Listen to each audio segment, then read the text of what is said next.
Indian Institute of Wheat and Barley Research from 2000 to 2016, and after 2016 he moved to IRI.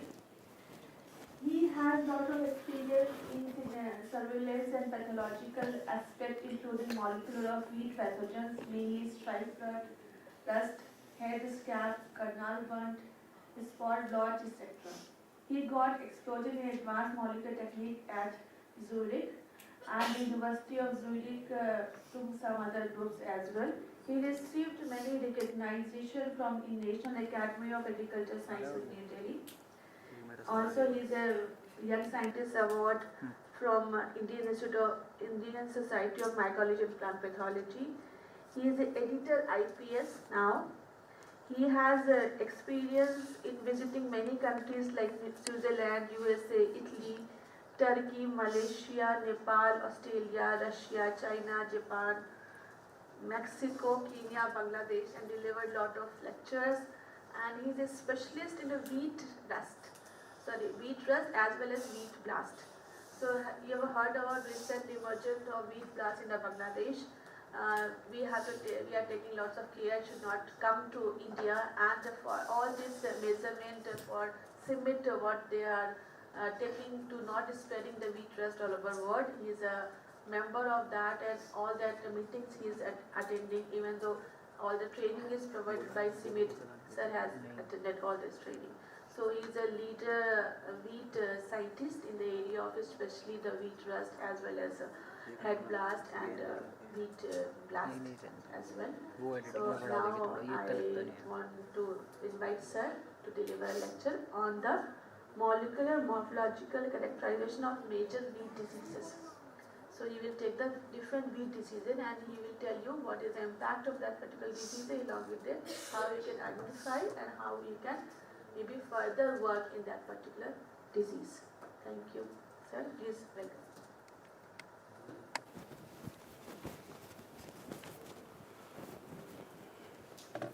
Thanks, Madam Dr. Diba, for your appreciation, good words. All dear students, so wheat is very important crop.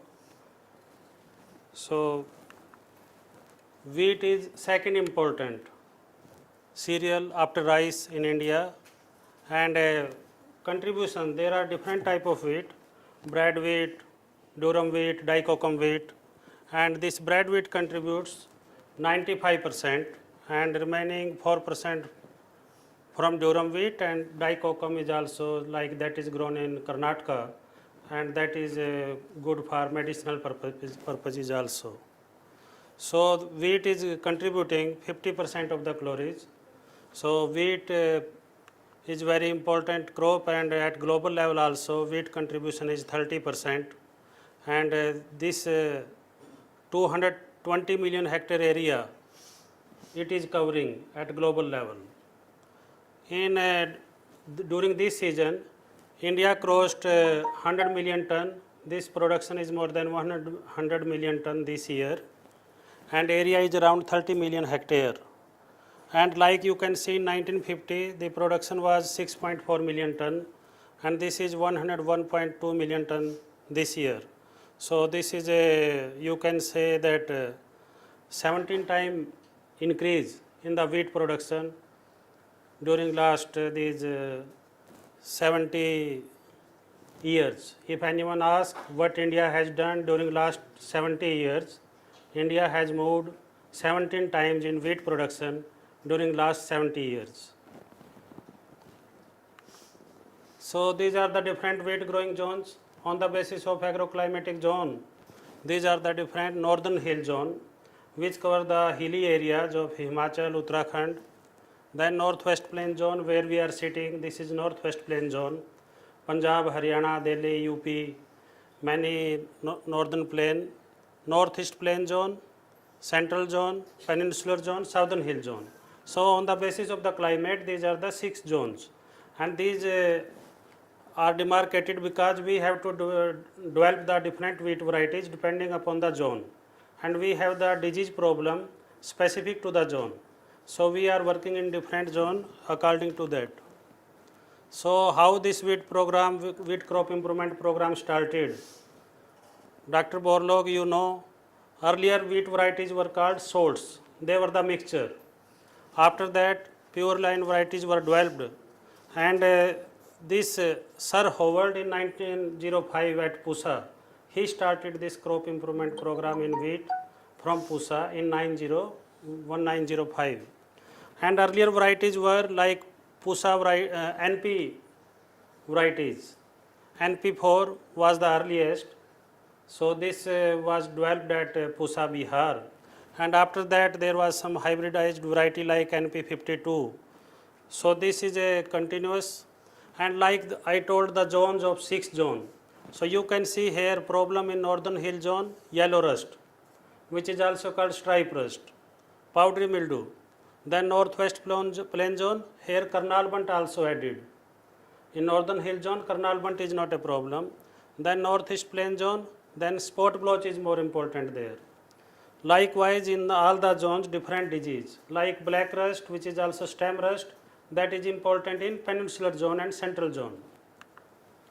So green revolution during 1965, this All India Coordinated Improvement Project was established, and this real breakthrough happened with the introduction of semi-dwarf varieties. From Mexico, we got some such varieties which were less in height. So tall varieties were susceptible to disease, and these dwarf varieties became resistant to disease. That's why this green revolution came. And so far, more than 400 wheat varieties have been released by the country for different zone. So these important wheat disease in South and Central Asia, because we cannot, for the disease, if we talk about only India, that is not good, because the rust are airborne, they can come from our neighbors also. So in the neighbor countries, what is happening? Like in India, we know which are disease: stripe rust, leaf rust, stem rust, Helminthosporium leaf blight, KB, powdery mildew, head scab, tent spot. But in Nepal, there is same disease, but some diseases are not present, which are here.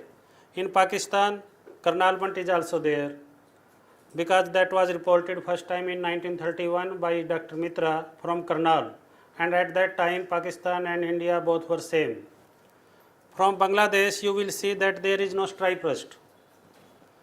So we have no risk of stripe rust introduction from Bangladesh. Then Myanmar, leaf rust, Afghanistan, rust and bunts. In Afghanistan also Karnal bunt is present. So relative importance of wheat disease, which is important. If we see that on the basis of this, we worked out that in which country which disease is important. And in India, number 1 disease is now stripe rust, then Karnal bunt. Now this is area and yield, like 2002-13, area 30 million hectare, that remains 30. In 2019 also 30. There may be difference of only 0.5 million hectare due to the other crops if sometimes farmer takes. But this from 2012, 15 even you see 94 million, now 101 million ton. There is also increase of 7 million ton during these 6 years. Now these are 3 rust. Stripe rust, which is yellow rust. There are the stripes, iridospores are present in strips, they are yellow. On the basis of the iridospore color, these names have been given. Then stem rust, which is also called black rust. That is Puccinia graminis, Forma species tritici, very dangerous rust, can cause huge losses. Then leaf rust, which is brown rust. So on the basis of iridospore color, what type of symptoms they are producing on the host, these rust are named. Now this is tilia.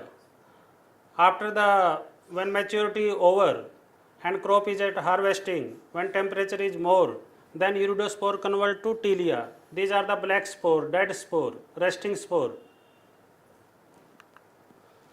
Wheat rust, these are basidiomycetes, genus you know Puccinia, then 3 genera you know, species you know which cause the 3 rust, and these are macrocyclic, airborne, obligate parasite, and these are very serious and highly specialized pathogens like in wheat itself, some pathotypes, some race, some they infect some varieties, they don't infect other.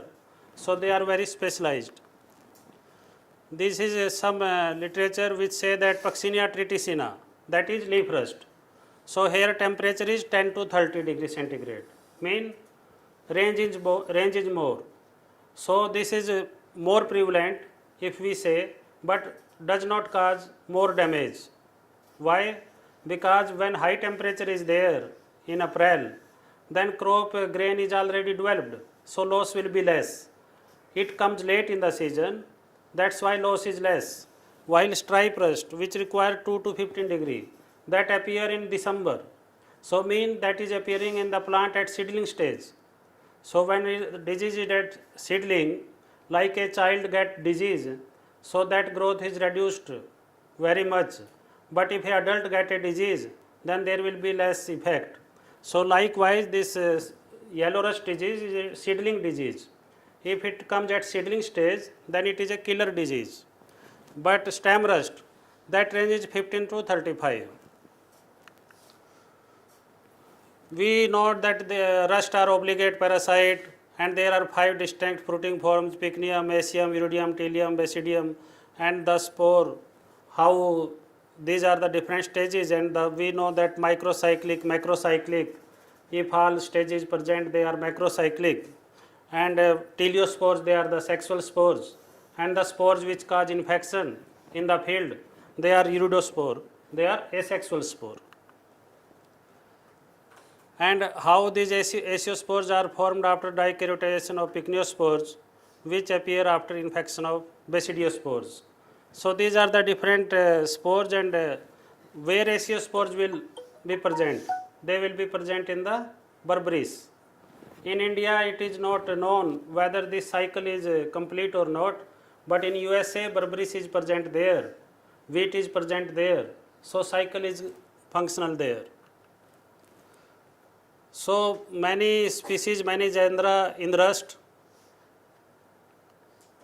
So stem rust, Puccinia gramineae species tritici, these are the different names: stem rust, black rust, and it can infect wheat, barley, barberry, and this occurs worldwide.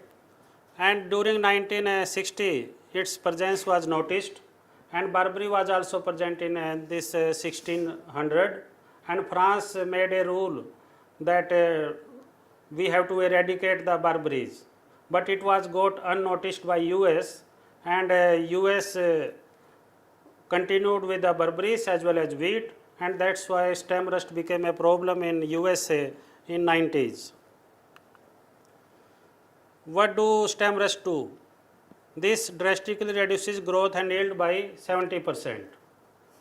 Mean if stem rust comes, so this cause maximum loss as compared to other rust.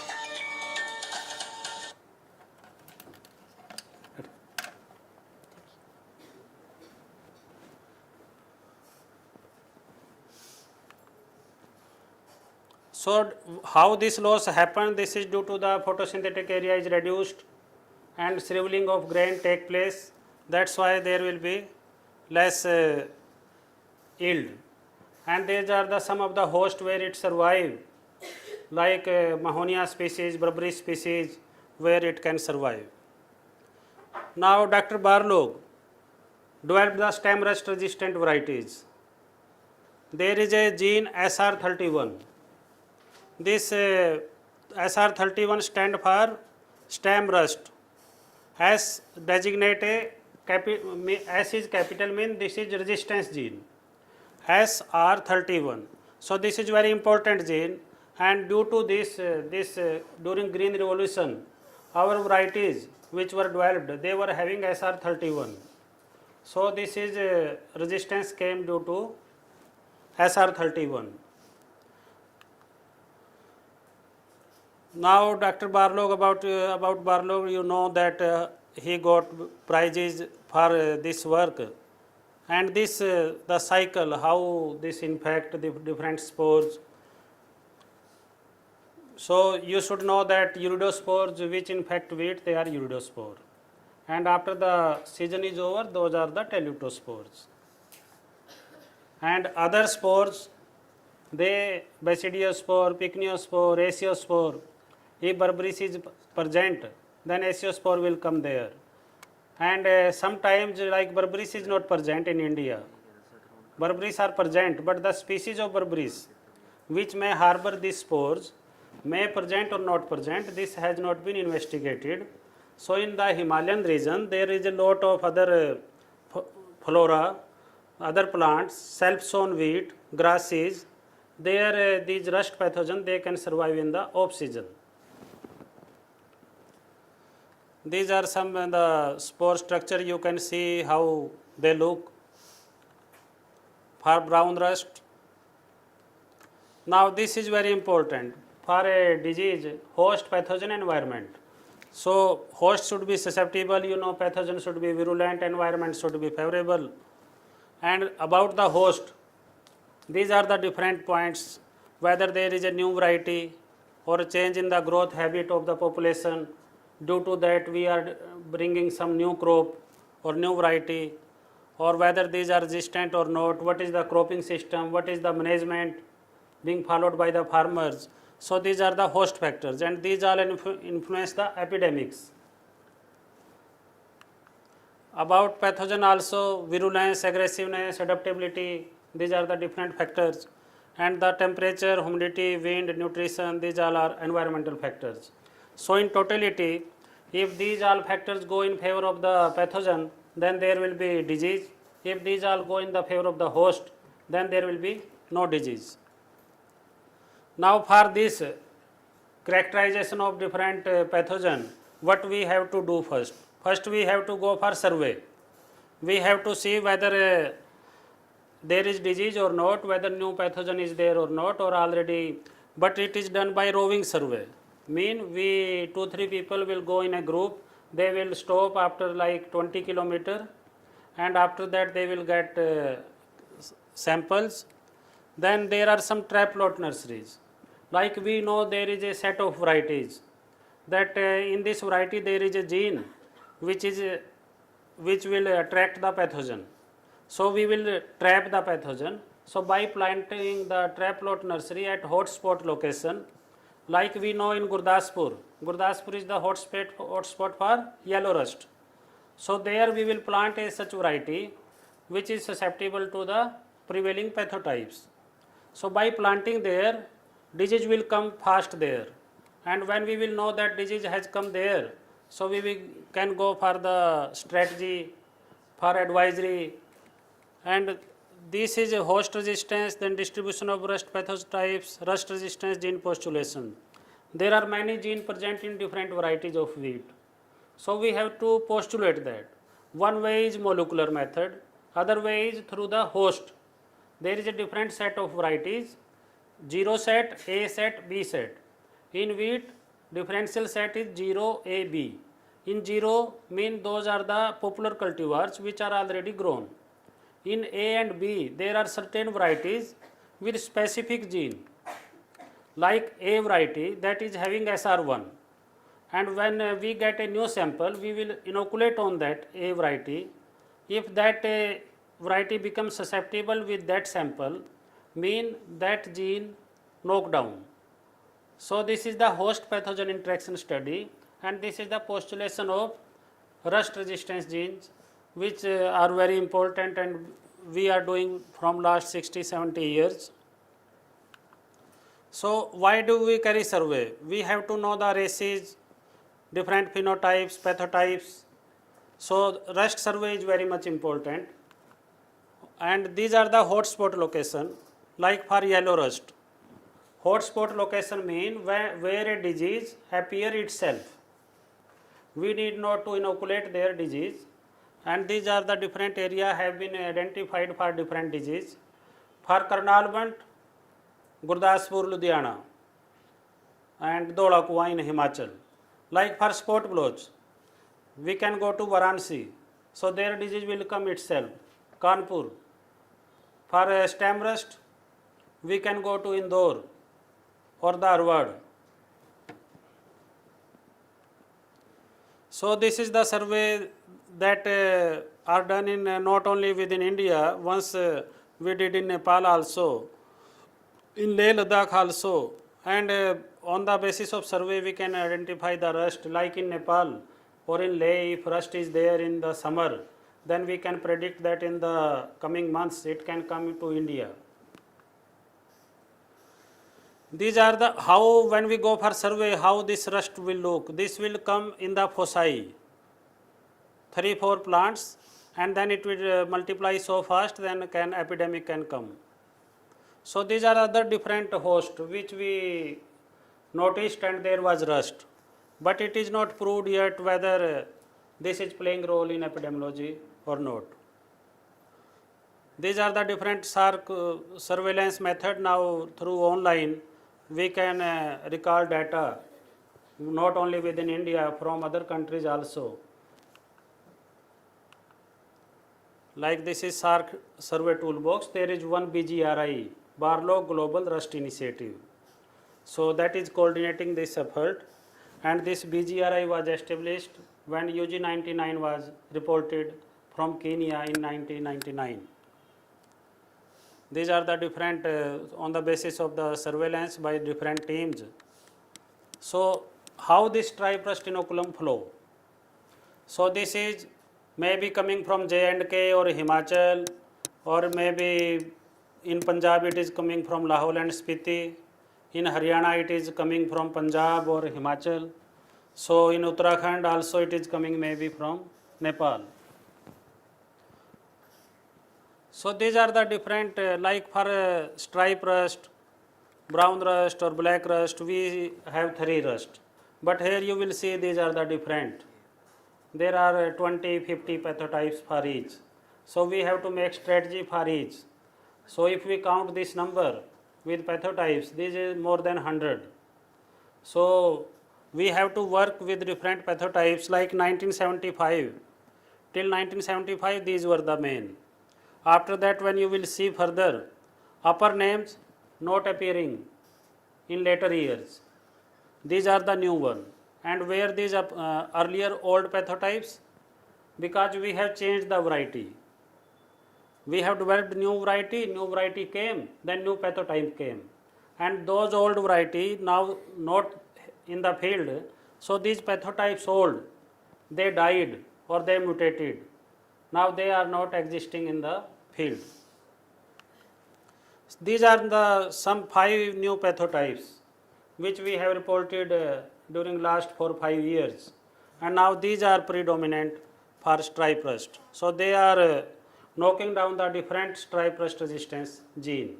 So at present, if anyone asks which genes are now resistant for stripe rust in India, so now there is only YR5, YR10, YR15. If these genes are present in our varieties, then our varieties are resistant, otherwise not. You must have heard about alternative host. So for different rust pathogens, these are the alternate host, and alternative host also other host species which can harbor the pathogens.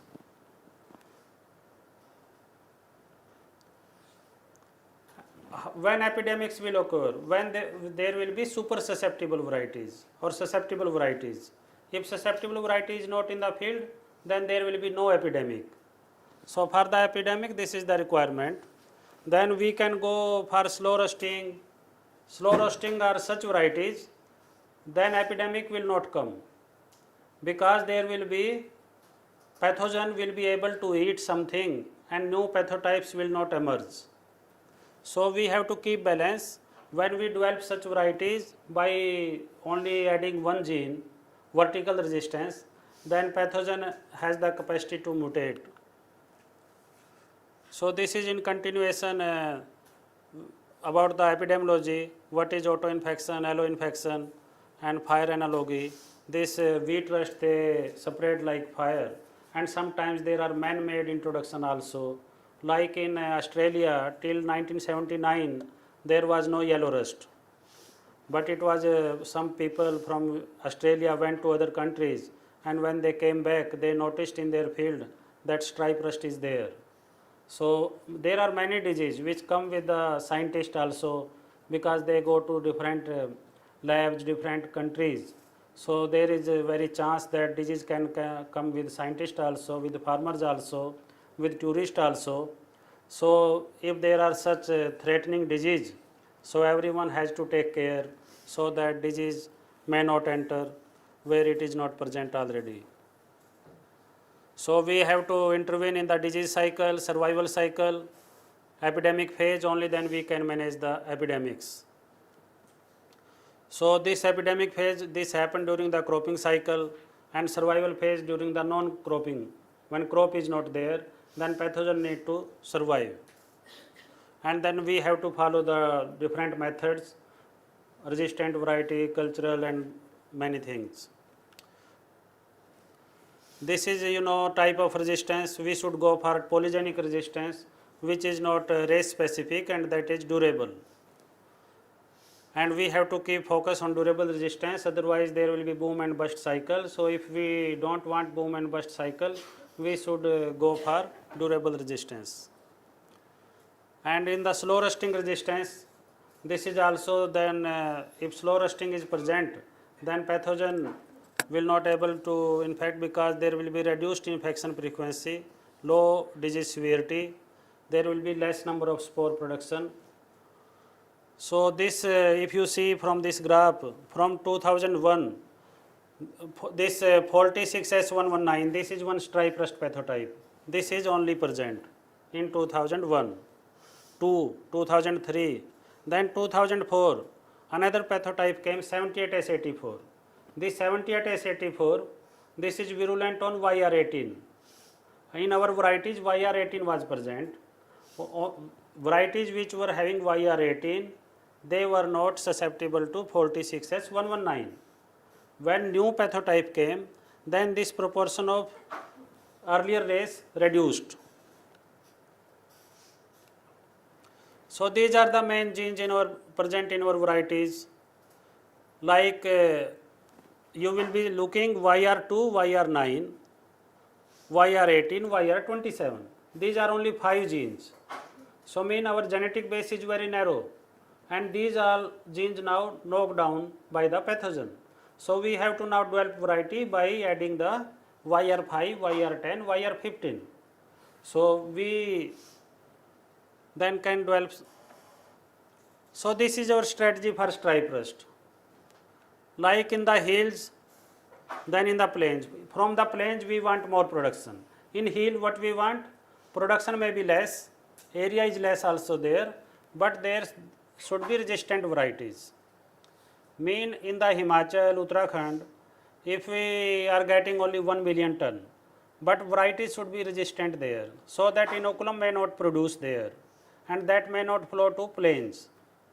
In the plain, if susceptible variety are there, does not matter. When inoculum will not come from the hills, then they will be safe. So we have to keep our hilly area resistant to stripe rust pathotypes. Climate change is very important. This is happening with climate also, and in different countries. Like yellow rust epidemic, if you see, in different countries, they have been recorded, but in India, during last 40 years, there is no stripe rust epidemic. Another problem came, UG99, you know, from the name UG, Uganda 99. So this was reported from there. And why this is important? I told you in the beginning SR31. So in 1960s, 70, Dr. Barlow developed such variety with SR31 gene. So in whole of the world, varieties are having SR31. And in 1999, why UG99 is important? Because this is virulent on SR31. In wheat, there are 50 resistance gene for stem rust. There are 50 resistance gene for stripe rust. There may be 60 resistance gene for leaf rust. But among all these, like 200 gene, many pathotypes came earlier also for leaf rust, for stripe rust. But why this became important? Because SR31 gene, which was important from Green Revolution point also, that is present in the all the varieties at global level. So that became susceptible to the new race. So that's why this BGRI was developed, and this is 1998, then 1999, then 2005, and you will see there is a lot of mutation. Earlier it was on SR31, SR38, then further it, see, these are the different races. In 1998, race name is TTKSK, then 2005 TTKSF, then 2006 TTKST. So this is the different nomenclature. Mean, this positive mean virulent. Mean in 1998, there are the SR31, SR21, SR30. So this race was virulent on 3. Then new race came, that was not virulent on SR31, that is virulent on others. Then in 2006, that is virulent on 4 different genes. So that's why this UG99, and every year new pathotypes is emerging. So this UG99 is a like umbrella and many pathotypes in that. So from Uganda to Kenya, Ethiopia, Yemen, Iran, and it has spread to up to Sudan. But in India, in Pakistan, this is not present so far. And in our varieties, if this pathotype come to India, in our 99% varieties, SR31 is there. So what we will do? We are adding some other genes in addition to SR31, like SR36. So we have developed the varieties now with SR31 plus SR36. If that come, even then disease will not affect us. And how we added that SR36 in our varieties? We made the crosses. Then how we test that? We went to Kenya and we tested the material in Kenya. So these are the some of the reasons for the re-emergence of different rust. You know all these. So far this developing the wheat variety, like we got the sample, we have to characterize those, and for that we have to create the epidemics also if we want to characterize the sample new pathotypes on the host. So these are the, for the creation, one are the hotspot, another is the artificial way. So this is a host pathogen time, and this you know, and for that we have to plant the material before the normal crop season, 1 month in advance. So these are the different material we have to plant, like we planting 20 lines, after that a susceptible line, and on the border also the susceptible line, so that we can separate the rust inoculum uniformly. Then there are the different scales on the basis of which we can record the data. First was given by Cobb, like 1, 2, 3, 4, 5 class. This is on the basis of the percent area infected. Then it was further modified, and on the basis of the pustule type also, Peterson included that. These are the different brown rust, black rust, stripe rust. You can see the pustules, they are of different types. In other disease we can say, okay, this is 10%, 20%, but in rust we have to see also pustule type, whether that is R, resistant type pustule, or MR, moderately resistant, or S, susceptible type, or moderately susceptible. From the pustule type itself, you can identify whether this is variety is susceptible or moderately resistant. So then we have to record the data for the, there are different scale for the resistant, moderately resistant, susceptible, and on the basis of the calculation of the UDPC and coefficient of infection. If varieties they are having coefficient of infection up to 15, only those varieties will be released. They will go to the farmer field. If a coefficient of infection is less than 15, they will go to the field. If it is 15.1, even then those varieties will not be allowed to go to farmer's field. There are other than rust, other seed-borne disease of wheat, loose smut, Ustilago triticii, which is now Ustilago sigitum triticii, then kernel bunt, leaf blight, hill bunt, flax smut, head scab, ear cockle disease. So these are the other seed-borne disease. Rust are not seed-borne, they are airborne. So kernel bunt, this is also called partial bunt. Then you cannot generally identify kernel bunt in the field. This is rare symptom which you will get. Only in very high inoculum pressure is there and disease in epidemic form, only then such spikes you can see. Otherwise you cannot see disease in the spikes. In the grain also you cannot see there because grain are in the spikes. Only after the harvesting you will be able to know that this kernel bunt is there. But this is important so much because trade point of view, and now we are producing 100 million ton, we have to export our wheat also. So these are other disease, black point, black discoloration. So there is a confusion among these. So here molecular method can help. If we are exporting our wheat and it has the ports, if there is some PCR kit which take random sample and within half an hour it can tell that it loads there is kernel bunt or not. Because otherwise there is no such expertise at the ports, they can say that whether it is black point or it is black discoloration or it is KB. So molecular methods can help in this at the ports for this is kernel bunt which I told that reported by Mitra, and there is not much loss due to the disease, but there is much concern due to the trade point of view. Where it is present, you can see in 1931 from India, and after how it went to USA. We were taking wheat from Mexico. Mexico is CIMIT Mexico, we were taking wheat from there and they were also taking from us at that time. So they took our lines from here, from Kernal. So from Kernal it went to Mexico. Then USA was taking wheat from CIMIT. So it went to CIMIT also like that. So it went to further in many, because not only through this major export, but sometimes scientists they exchange the germplasm lines, and through germplasm lines also the disease are reported from other places, like in India, northeastern plain zone, northern hill zone, then this northwest plain zone, central zone. We have surplus wheat here in northwest plain zone or central zone, and this goes to different other states. We don't have any domestic quarantine.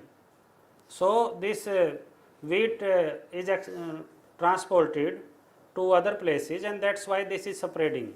Sometimes we get kernel bunt also from MP, but in MP it is very less, and if a infected grain goes to the such area and their weather is favorable, humidity is favorable, then disease can establish there.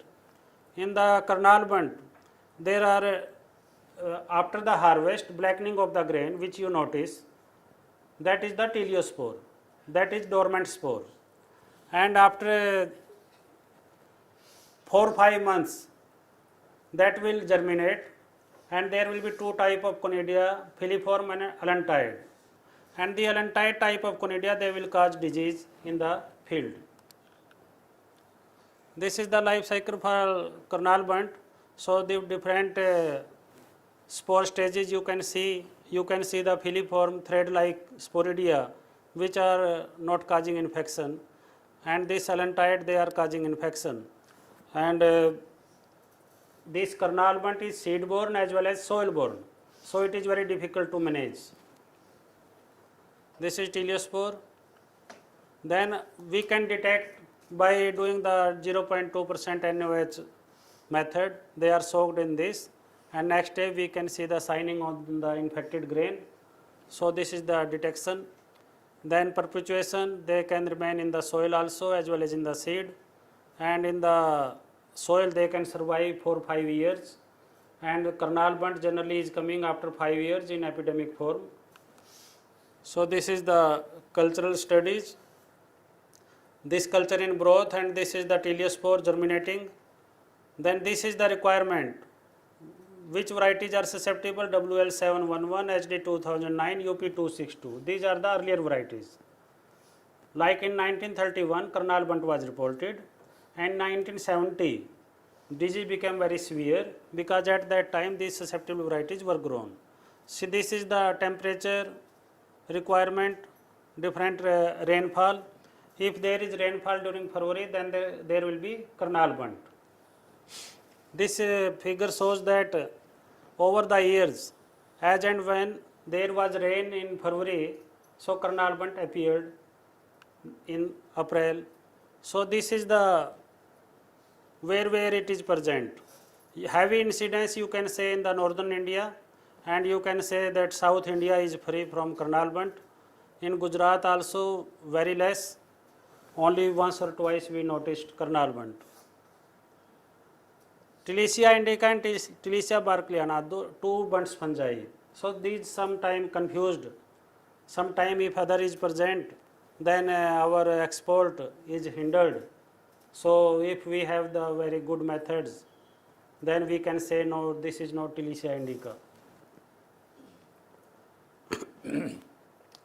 On the basis of the morphological characteristics, we can identify the varieties which are resistant. Like this HD 29, it is resistant to Karnal bunt, and this WL711, this is susceptible. You can see the difference among these varieties. So for studying for characterization of the pathotypes of any disease, we want the proper inoculation method. So for Karnal bunt, this is the last 2-3 stages. They are very good. You have to inoculate at that stage. Only then you can know that varieties are susceptible. You have to inject with the syringe, inoculum there. You have to create the proper humidity, and after that you can know whether varieties are resistant or susceptible. Other factors also affect time of sowing, nitrogen, irrigation, and these are some of the Karnal bunt resistant stocks which we have been developed. And if we use these, then we can develop the Karnal bunt resistant varieties. Another disease like we discussed rust, then Karnal bunt, now leaf blight, this is also called foliar blight, also called spot blotch. So there are different pathogens in this. Alternaria is also there which cause this. Bipolaris sorokiniana also cause this. So this other seed-borne disease, loose smut, then flag smut is also, then heel bunt, then head scab. So there are many seed-borne disease. This leaf blight, so there is a eye spot symptom, as there is also a discoloration on the grain. So you can see that it requires the warm and moist condition, and pathogen can survive on crop residue. Such disease where pathogen can survive on crop residue in addition to soil as well as in seed, they are very difficult to manage. Then this variation, there is a lot of variation. Like in rust, we noticed that many pathotypes, 100 pathotypes we noticed in wheat rust, and they are characterized on the basis of the different host differential, set 0AB. But for Karnal bunt, there is no set like 0AB. Mean we don't have perfect differential set for Karnal bunt and in for spot blotch. And here there is also variability in the pathogen. You can see the different mycelial growth of different isolates in spot blotch also. So these are the different isolates, they vary at morphological level. Now these are the different hosts. 321 hosts have been reported for this Bipolaris sorokiniana. This disease wheat head scab, Fusarium head blight, this is important due to mycotoxin. So this disease is minor in India, but it is very important at global level. If we call number one disease at global level, that is Fusarium head blight or head scab. This is mainly occurring in Australia, in USA, in Canada, major wheat growing areas. And when this Karnal Bunt issue came, because it was in India, it was not in USA too much, so they raised the issue that Karnal Bunt is present in Indian wheat. But they never talked about the Fusarium head blight. If they talk about Fusarium head blight, then they cannot export their wheat to European countries. But now European countries know that Fusarium head blight is present in US wheat, so they are not taking wheat from there due to the mycotoxin. So these are the mycotoxin. So there is a variation also in the different species. 17 species are reported which cause Fusarium head blight. And these are the different inoculation method. We can inject through syringe also or through cotton web technique, and on the basis of that we can characterize different pathotypes. Powdery mildew is also important, you know from the symptom, and there are also different races, pathotypes in powdery mildew also. This loose smut you can recognize from the symptoms. This is very systemic seed-borne disease. Infection is not outside the grain. You cannot recognize the loose smut infected grain visually. So this is the ear head infected with loose smut. These are the spores of the loose smut, and in loose smut, like there is infection in the embryo of the seed. From there it will move systematically to the plant. When ear head will emerge, fungus will also emerge there. And during the harvesting, spores will mix with other grain also. And when they will stored, and in the next season there will be disease. So there is a requirement to go for seed treatment for loose smut. Flax smut, this is seed and soil borne. Here you can see the symptoms. So this is also very difficult to control. Then wheat blast. This was first time reported in 1985 from Brazil by Dr. Kohli, who is from India and working in CIMMYT. And but now from last 4 or 5 years, this has become very important. And in Bangladesh, it was reported in 2016 on 28th March. And after that, we are very careful. So this is different than the rice blast. So symptoms you can see, upper part of the spikes, they are white, they are bleaching, there is bleaching also, and there is a huge loss with the wheat blast if it appears, and if it appears in India, then it also important from export point of view. Because in rice blast is there in India. In wheat, if blast come on wheat, what is the difference?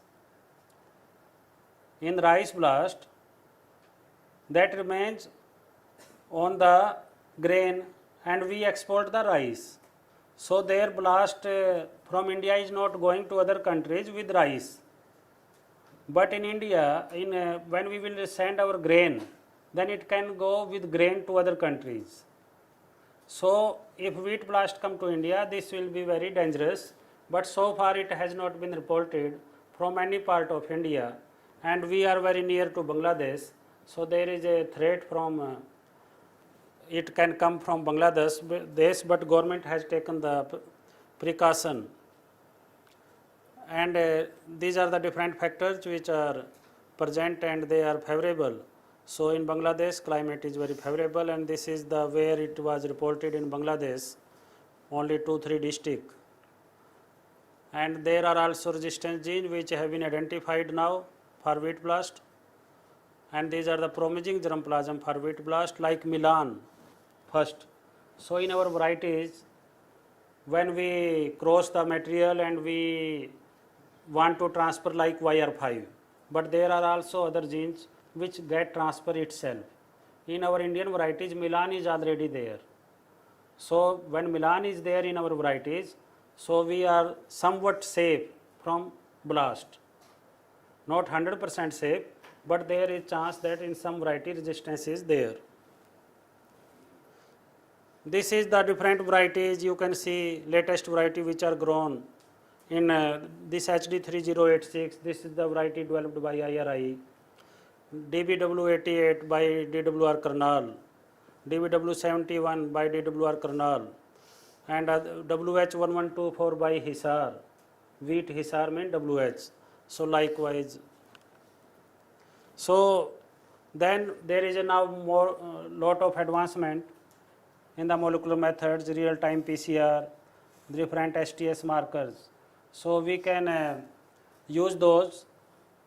When we can identify the pathotypes in rust on the host itself, then what is the use of using the molecular markers? There is a use because they are efficient. Sometimes disease is not present outside the surface, on the surface of the plant. It is present in the system of the plant. It is in the stem, it is in the leaf inside. So if we take sample and we go for that, then we can identify different pathotypes and whether they are different from earlier or not. So certainly this can help. Like Karnal also, we can go for studying the genetic variation with different markers. These different PCR based markers have been developed, they are being used, and this is for spot blotch also. Then PCR based marker for spot blotch or whether the different pathotype of stripe rust. So work is going on and they are being developed. And for this spot blotch we can know also whether there is a inoculum in soil. We can take the soil sample and if there is a pathogen is present, through marker we can know whether pathogen is there or not in the soil. For stripe rust, these are the different PCR based marker which have been developed here by Dr. Rasmi Agarwal. For head scab like Fusarium graminearum, there are many species but Fusarium graminearum is the main species which cause head scab in India. So there are the different like mycotoxin. So we want to know whether mycotoxin these isolate will produce or not. There are toxin specific primer which we can use. If our isolate they are not producing any toxin, then we can say during export that our wheat is having head scab, but these isolate which are causing head scab they are not producing toxin. So these are different toxin specific primers, we can use that. And these are the some microstylites based on the basis of the radioactive labeled primers. We can know the variation by using the microsatellites. So this also we can go for this. So and ultimately what we have to do, we are doing all this pathogenic variation, genetic variation, PCR. We have to develop the some information for the farmers. We have to distribute so that farmer can use that. Farmer can grow the resistant variety. If disease is there, they can manage that. So we have to do this transfer of technology also.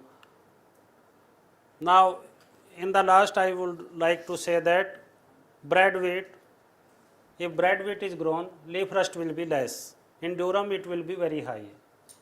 Then stem rust very high in bread wheat, but low in durum wheat. Loose smut is low in bread wheat, but high in durum wheat. Karnal bunt is low in bread wheat, but very high in durum wheat. So you can see that if we go for growing durum, so if one disease is not coming, then other can come. So there are the constraints. So we have to go for resistance in durum as well as in estivum. If we will not manage the disease, we will not follow the proper approach, then these rust can cause havoc like fire, wildfire, and this all. Thank you.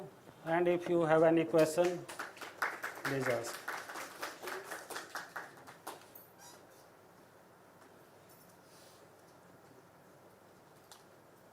अभी question आ रहे हैं, जब नहीं आएगा तब बंद करना। As you told, that we are using three differences, O and P, but O,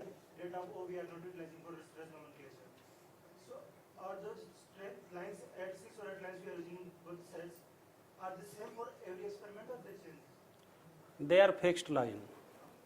They are fixed line, they are having a specific resistance gene, and like set is 0, A, B. In 0 we are taking the popular cultivars. Like we are growing 10 cultivars in Haryana, Punjab. So if there is any new pathotype, from that we will able to know. And other like A set, B set, many varieties are common with USA and other countries also.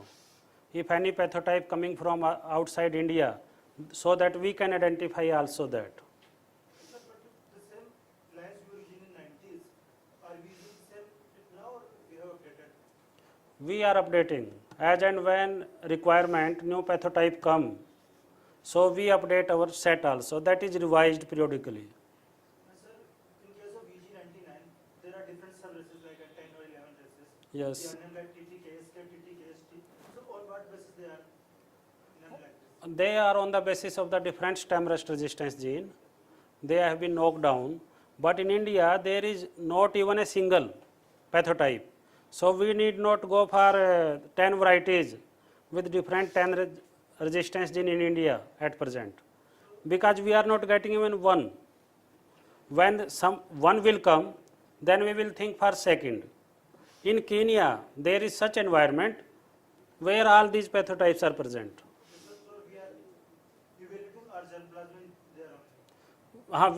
We sent our material for UG99 to Kenya and Ethiopia. Any other question?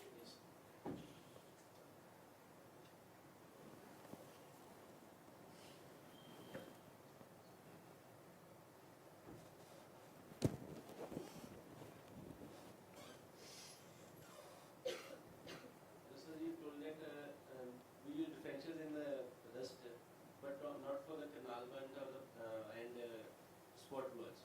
In canal band, because we know that the lanterns were heterosalism and every time lantern fused together, and that's why variation is there. Yes. But why not we use the differentials for the spot blotch? What is the problem in that? How much variability is there? That is heterosalic or something is as it is? No, there is a variation is not only factor in rust and in wheat. There is that gene for gene hypothesis, and that work very well with rust. And there we can identify the different pathotypes in rust, but in spot blotch, due to the more variation, and in Carnarvon also due to heterothallism more variation, there will be 1,000, 10,000 combination. So their differential could not be developed so far. What is the reason for much variation in the spot, that bipolaris or Bipolaris, there is also variation, but there is some different compatibility among the how they are combining their population. So that is the reason. In rust, this is very specific system, host and pathogen. They are interacting, they are communicating very well, but in other they are not communicating very well. Thanks.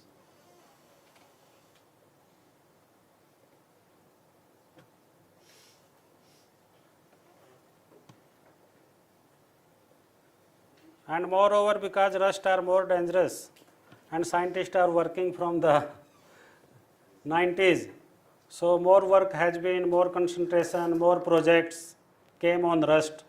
When more work and more projects will come on spot blotch, there also there is possibility to develop good differential set. Thanks so much, sir, for a fantastic lecture. And we really enjoyed. It's a different story as well as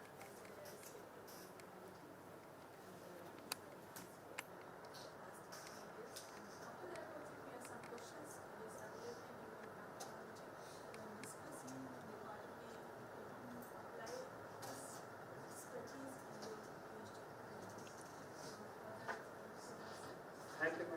expertise in your PhD. Thank you, madam. Dear students, from this lecture you will get many questions in your interview. If you will see in your ARS exam, whole this epidemiology, how to manage the disease, differential, wheat blast, then this rust. So 20-25 marks So You then will- I you- think you will all get. should clear the IRS now. Yeah. So after PhD, because now PhD is mandatory for IRS, complete your PhD first and go for IRS. Huh?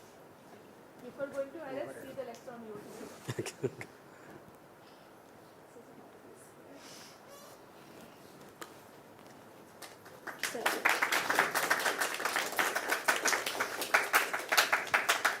Thank you madam. ये तो ऐसे ही दे दो.